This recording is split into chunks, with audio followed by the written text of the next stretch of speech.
Good evening दोस्तों, मैं हूं दिनेश के वोरा। बहुत बहुत स्वागत है आपका वर्ल्ड न्यूज़ के इस प्रोग्राम के अंदर। चैनल आपका प्रिय डेली न्यूज़ इंडिया 1.0 और मैं आपका दोस्त और होस्ट। दोस्तों, चाइना ने एक चमत्कार कर दिया है स्पेस वॉरफेयर के अंदर। एक ऐसा चमत्कार जो चाइना को उस लीग में लेके चला गया है जहां की हम कल्पना नहीं कर सकते हैं। उन्होंने एक लेज़र क्रिस्टल बनाया है या क्रिस्टल लेज़र बनाया है जो सैटेलाइट्स को अंधा कर सकता है। सैटेलाइट को अंधा करने का मतलब है कि अगर वो कोई डेटा कलेक्ट करना चाहते हैं, फोटो लेना चाहते हैं धरती की, तो नहीं ले पाएंगे। ब्लाइंडिंग, जी हाँ, कैमराज विल बी ब्लाइंडेड। दुनिया में शायद पहली बार इस किस्म की टेक्निक जो है वो चाइना ने बना ली है और इस बात की पुष्टि अमेरिका ने की है। इस बात की पुष्टि अमेरिका ने की है। कुछ सूत्रों के अनुसार जो खबर आ रही है कि ईरान को J-10 फाइटर प्लेन का पहला बैच मिल गया है। ईरान को फाइटर J-10 एयरक्राफ्ट का चाइना से पहला बैच मिल गया है PL-15 मिसाइल्स के साथ में। इसके साथ ही पाकिस्तान के अंदर राज कपूर की और दिलीप कुमार की जो हवेली थी, जो मैंशंस थी, मकान थे, उनका रिनोवेशन किया जाएगा और उसको नेशनल ट्रेजर घोषित किया जाएगा। उसके लिए 7 करोड़ का फंड मिला है और उसमें वर्ल्ड बैंक असिस्ट कर रहा है। जी हाँ, वर्ल्ड बैंक इज असिस्टिंग। और एक इजिप्शियन को सऊदी के अंदर अरेस्ट किया गया है, चूंकि वो पैलेस्टीन के अंदर जो स्टारवेशन से डेथ हो रही है उसको अपोज कर रहा था, उसको अरेस्ट कर लिया गया।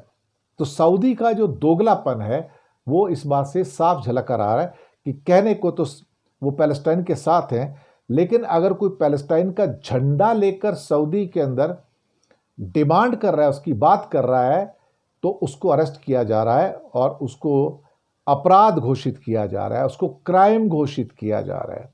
कमाल की चीज़ है ना। चलिए, स्वागत है आप सबका बहुत बहुत। और ये प्रोग्राम थोड़ी देर पहले रिकॉर्ड किया गया क्योंकि ये इंटरनेट की थोड़ी सी प्रॉब्लम आ रही है। तो पहली खबर चाइना से धमाकेदार खबर है साहब, एकदम धमाकेदार खबर कि चाइना ने दरअसल किलर लेजर क्रिस्टल बनाया है। किलर लेजर क्रिस्टल बनाया है यानी कि स्पेस वॉर के अंदर एक ऐसी टेक्नोलॉजी जो उपग्रहों को यानी कि सैटेलाइट्स को ब्लाइंड कर देगी, ये टेक्नोलॉजी है। कमाल कर दिया। जिन सैटेलाइट से धरती के चप्पे चप्पे के ऊपर फोटोग्राफ लिए जा सकते हैं, नजर रखी जा सकती, उनको ब्लाइंड कर देगा ये।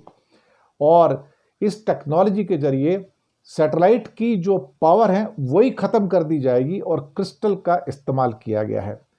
साउथ चाइना मॉर्निंग पोस्ट की रिपोर्ट में दावा किया गया है कि चाइना के साइंटिस्ट ने दुनिया का सबसे बड़ा बेरियम गैलियम सेलेनाइड BGSC का क्रिस्टल जो है बना लिया है। और ये एक टेक्नोलॉजी के ऊपर काम कर रहे थे और ये सुना है कि ये 60 mm के डायमीटर वाला एक सिंथेटिक क्रिस्टल है।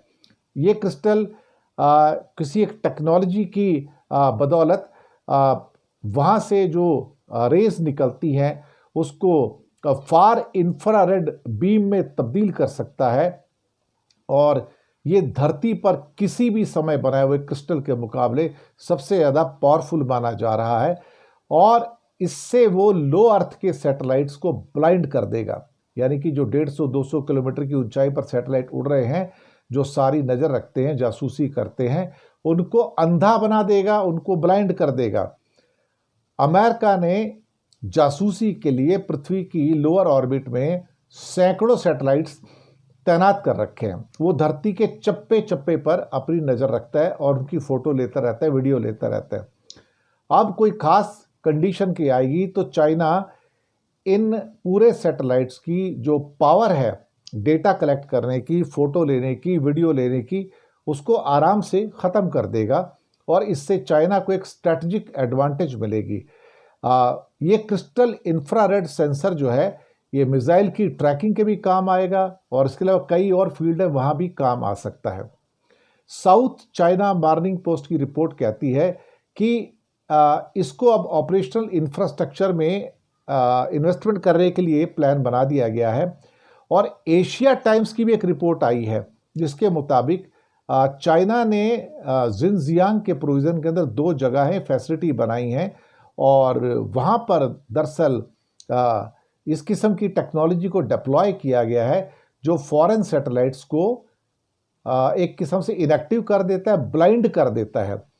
और इन दोनों 2 जगह हैं वहाँ पे जिनजियांग के अंदर जहाँ ग्राउंड बेस्ड लेज़र सिस्टम जो है डिप्लॉय किए गए हैं। जी हाँ, डिप्लॉय किए गए हैं। इनका मकसद अमेरिका के जो इंटेलिजेंस सर्विलांस रिकॉनेसांस सैटेलाइट्स हैं, ISR जिसको कहा जाता है, इंटेलिजेंस सर्विलांस और रिकॉनेसांस, ये जो 3 काम करने वाले सैटेलाइट्स हैं उनको ब्लाइंड कर देना है, अंधा कर देना है। अमेरिका ने भी इस टेक्नोलॉजी को मान लिया कि हाँ ये टेक्नोलॉजी है और वहाँ के एक जनरल ब्रैडली शॉर्ट्समैन ने इसी साल अप्रैल के महीने में कहा था कि US China economic and security review commission की एक मीटिंग थी, उसमें जिक्र किया था कि चाइना जो है बेसिकली ये टेक्नोलॉजी बना चुका है और उसका मकसद अमेरिकन आर्मी की जो ISR हैं यानी कि इंटेलिजेंस सर्विलांस और रिकॉनेसांस जो उसकी कैपेसिटी है सैटेलाइट की, वो उसके द्वारा उसको ब्लाइंड भी कर देगा और शायद डेफ भी कर देगा, जो यूज़ किया गया ब्लाइंड एंड डेफ कर देगा। अब ये मकसद ये भी मानते हैं अमेरिकन कि शायद ये लोअर ऑर्बिट तक ही ये लिमिटेड नहीं है और साउथ चाइना मॉर्निंग पोस्ट बताती है कि ये शायद ऊपर जो 36,000 किलोमीटर की ऊंचाई पे जियो सिंक्रोनाइज्ड जो सैटेलाइट्स हैं ये उन तक भी पहुंच सकता है और उनको भी इम्पैक्ट कर सकता है। तो मकसद बिल्कुल साफ है कि चाइना साफ तौर पर अमेरिका को बड़ा झटका देने की तैयारी है टेक्नोलॉजी में। और जिस हिसाब से चाइना स्पेस वार के अंदर आगे बढ़ता चला जा रहा है, भारत को बहुत ज़्यादा खतरा है साहब, बहुत ज़्यादा खतरा है। इसका मतलब है कि ये किसी भी चीज़ की आपको चेतावनी दे सकता है, किसी भी चीज़ को ब्लाइंड कर सकता है, किसी भी चीज़ को डेफ कर सकता है और ये मॉडर्न वॉरफेयर के अंदर जो सैटेलाइट्स हैं उनको डिस्ट्रॉय भी कर सकता है। यानी कि इसका मकसद सिर्फ ब्लाइंड करना नहीं है, अल्टीमेटली ये अपनी उस टेक्नोलॉजी के द्वारा कुछ और जोड़ तोड़ करके सैटेलाइट्स को ही डिस्ट्रॉय कर देगा। तो ये तो एक मल्टी लेयर डिफेंस सिस्टम हो गया साहब। इसका मतलब है कि दुश्मन को बहुत आराम से जितना जल्दी हो साहब धराशायी किया जा सकता है। This is something a miracle as far as मुझे तो ये बात जो मैंने खबर पढ़ी और मेरे पास आई तो मुझे तो कानों पर यकीन नहीं हुआ कि भाई चाइना इतना आगे हो गया। मैंने पहले भी एक खबर दी थी कि सैटेलाइट्स की डॉग फाइट चाइना ने करवाई है, सैटेलाइट्स की डॉग फाइट स्पेस में करवाई है और अमेरिकन सैटेलाइट्स ने उन पिक्चर्स को नोट किया। 5 सैटेलाइट उसमें भाग लिया था डॉग फाइट में। हम तो सिर्फ अपने स्पेस में डॉग फाइट की बात कर रहे हैं साहब, वो तो देखा जाए तो स्पेस के अंदर डॉग फाइट कर रहे हैं।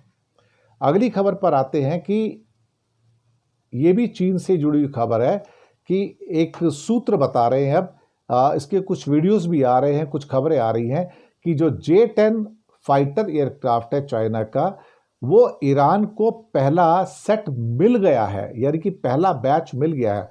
कुल मिला के 40 J-10 एयरक्राफ्ट मिलने जा रहे हैं।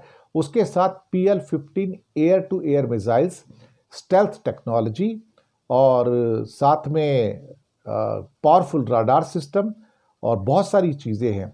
J-10C एक्चुअली देखा जाए तो स्टेल्थ टेक्नोलॉजी वाला विमान नहीं है, नॉर्मल विमान है, 4.5 टेक्नोलॉजी है, तो स्टेल्थ टेक्नोलॉजी तो नहीं है जैसे कि मैं सोचता हूँ।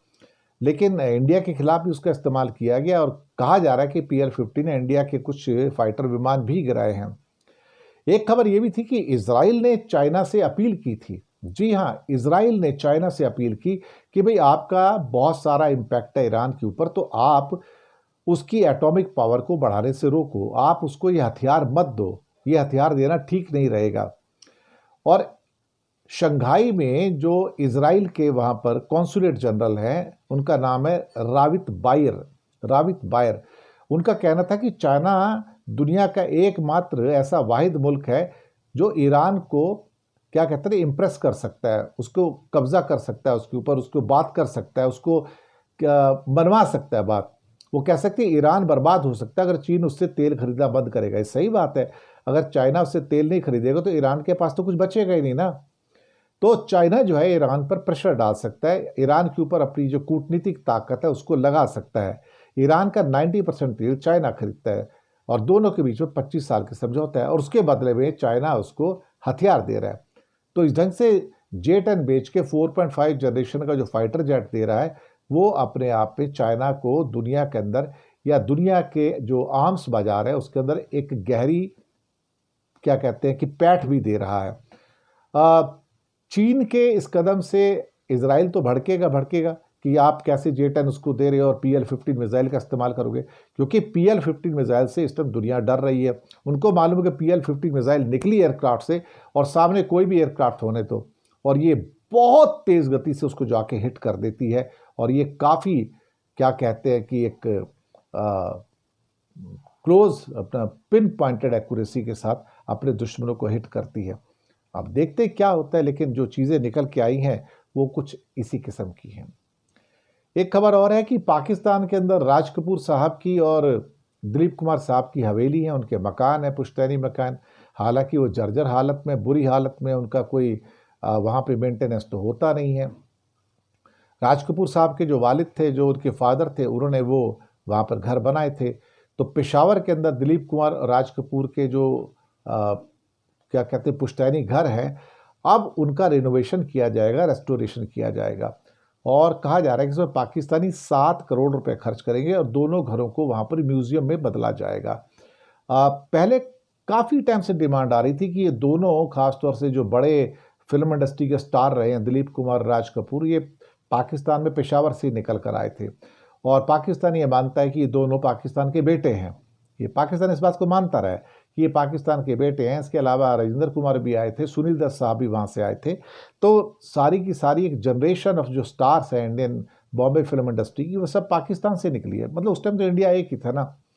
लेकिन दिलीप कुमार और राजकुमार का जो इम्पैक्ट है वो क्या कहते हैं पूरी दुनिया के अंदर है और अब इन घरों का जो रेस्टोरेशन का काम है शुरू हो गया है वहाँ पर और 2 साल के अंदर बताया जा रहा है कि ये जो प्रोजेक्ट है ये पूरा हो जाएगा और इसके लिए करीब 7 करोड़ रुपए लगेंगे। इसमें कहा जा रहा है कि दिलीप कुमार राजकुमार की लाइफ और उनके कैरियर के बारे में वहाँ पर फोटोग्राफ्स और बाकी चीज़ें रखी जाएंगी, जिसके द्वारा इन दोनों की जो ज़िंदगी है और कैसे उन्होंने फिल्मों के द्वारा पूरी दुनिया में जगह बनाई है वो उसके बारे में शोकेस किया जाएगा। और हालांकि पाकिस्तान के 2014 में जो प्राइम मिनिस्टर थे नवाज शरीफ साहब, उन्होंने इन घरों को नेशनल ट्रेजर भी घोषित कर दिया था। मकसद ये था कि एक कल्चरल जो ट्रेजर होता है उसकी रक्षा की जाए और टूरिज्म के पर्पज़ से भी लोग आएँ और राज कपूर साहब की हवेली को देखें, दिलीप कुमार की हवेली को देखें। और वर्ल्ड बैंक का असिस्टेंट मिला इसके अंदर, एक बड़ी अच्छी बात है। पाकिस्तान के जो टूरिज्म के जो एक स्पोक्स पर्सन्स हैं जाहिद खान शिनवारी, उनका कहना है कि वर्ल्ड बैंक ने असिस्टेंस दी है और उनका कहना है कि इस किस्म के जो प्रोजेक्ट्स हैं वो जो टूरिज्म के अंदर एक तरह से रेवोल्यूशन लेके आएगा और बहुत सारे लोग फिर इन म्यूजियम्स को या ये जो उनके घर हैं उनको देखने के लिए आया करेंगे। आते हैं अगली खबर के ऊपर और वो है हमारी कि सऊदी अरब का जो पैलेस्टाइन प्रेम है वो दिखावा मात्र है। एक इजिप्शियन यानी कि मिस्र का एक बंदा, वो काबा के सामने वहाँ जाकर गाज़ा की मदद के लिए पैलेस्टाइन का झंडा लहरा रहा था। जी हाँ, पैलेस्टाइन का झंडा लहरा रहा था वहाँ पे और वहाँ पर वो पैलेस्टाइन के जो भूखे नंगे हैं बेचारे और जो मॉल न्यूट्रिशन के शिकार हैं, मर रहे हैं, उसके लिए कुछ बात कह रहा था। अब वहाँ पे उसे गिरफ्तार कर लिया गया है और उसको गिरफ्तार करके पता नहीं कहाँ ले जाया गया। उसकी तस्वीरें वायरल हो रही हैं। वो ये कह रहा था कि गाज़ा में जो भूख से मौतें हो रही हैं उसको आप रोकिए, उसको आप रोकिए। और वो उसने ये भी कहा कि क्या मुसलमानों को गाज़ा की तरफ नहीं देखना चाहिए। और फिर थोड़ी देर में वहाँ पे सऊदी अरब के ऑफिशियल्स आते हैं और वो उसको गिरफ्तार करके ले जाते हैं। अब सोशल मीडिया पे एक नई बहस छिड़ गई वहाँ पर कि कुछ लोगों ने कहा कि ये सऊदी अरब का दोगलापन है, हिपोक्रेसी है, कि MBS जो हैं, जो प्रिंस MB सलमान है, वो दोगले हैं और हिपोक्रेट हैं। वो ऊपर से तो मुसलमानों के हिमायती बनते हैं लेकिन अंदर से वो दरअसल क्या है ना कि एक तरह से कहा जाए तो वो अमेरिका के तलवे चाटते हैं। ये इस किस्म की बातें निकल के आ रही है। वो कहते हैं कि क्या किसी मरते हुए इंसानों के लिए उनकी बात उठाना क्या वो अपराध है, क्या वो क्राइम है, क्या उसका झंडा वहाँ पर लाना क्या बैन है? अब गजा में जो तबाही हुई है उससे दुनिया में चिंता है। जो उनके फोटोग्राफ्स निकल के आ रहे हैं पूरी दुनिया में उसके ऊपर एक तरफ से लोग चिंता व्यक्त कर रहे हैं, और जिस किस्म की वहाँ पर स्टारवेशन हो रही है जो नेतन्याहू ने की है, और भूख से जिस किस्म से मौतें हो रही हैं, अगर वो मुद्दा किसी ने काबा पे जाके उठाया, किसी भूखे को एक किस्म से क्या कहते हैं कि जो मर रहे हैं हजारों लाखों लोग, उसका मुद्दा उठाया, अल्लाह के सामने मुद्दा उठा रहा है, तो उसमें बुराई क्या है? उसमें क्या बुराई है अल्टीमेटली? क्योंकि अगर जो गॉड है, कोई भी गॉड हो, अल्लाह के नाम से हो, ईश्वर के नाम से हो, जीसस क्राइस्ट के नाम से हो, बुद्ध के नाम से हो, नानक के नाम से हो, सारे के सारे जो भी गॉड हैं इस दुनिया में जो ऊपर बैठे हुए हैं, वो सब जितने भी जो हेल्पलेस लोग हैं, जो कमज़ोर हैं बेचारे, जो किस्मत के मारे हैं, तो गॉड तो उनके साथ में है ना। तो गॉड के घर में जाके अगर कोई उन गरीबों की, उन मरते हुए लोगों की बात करेगा तो गुनाह तो नहीं है ना, ये इसे गुनाह तो नहीं कहा जा सकता, और कोई भी गॉड उसको गुनाह तो नहीं मान सकता। ये बात तो बिल्कुल सही है ना। पर साहब पता नहीं अब सलमान साहब उस इजिप्शियन को छोड़ेंगे या मार देंगे, पता नहीं, लेकिन जो भी है गिरफ्तार करना तो बिल्कुल गलत है। मैं मान के समझता कि अगर भूखे नंगे और जो बेचारे गरीब लोगों की, मरते हुए लोगों की आवाज़ उठाना अगर गुनाह है, तो फिर गुनाह ही सकी। यही दुनिया का शायद नया दस्तूर होगा। तो शुक्रिया आपका बहुत बहुत, आप हमारे साथ आए। चैनल को सब्सक्राइब कीजिएगा, और साथ में हो सके तो छोटी छोटी आर्थिक मदद भी कीजिएगा। नीचे यूपीआई नंबर और बैंक अकाउंट नंबर दिए हैं। आप हमारे प्रोग्राम में आते हैं, हमें खुशी होती है, देखते हैं, पसंद करते हैं, फीडबैक देते हैं, साथ देते रहिएगा, यही ज़रूरी है। तो खुश रहिए, मुस्कुराते रहिए और बने रहिए हमारे साथ। Good night.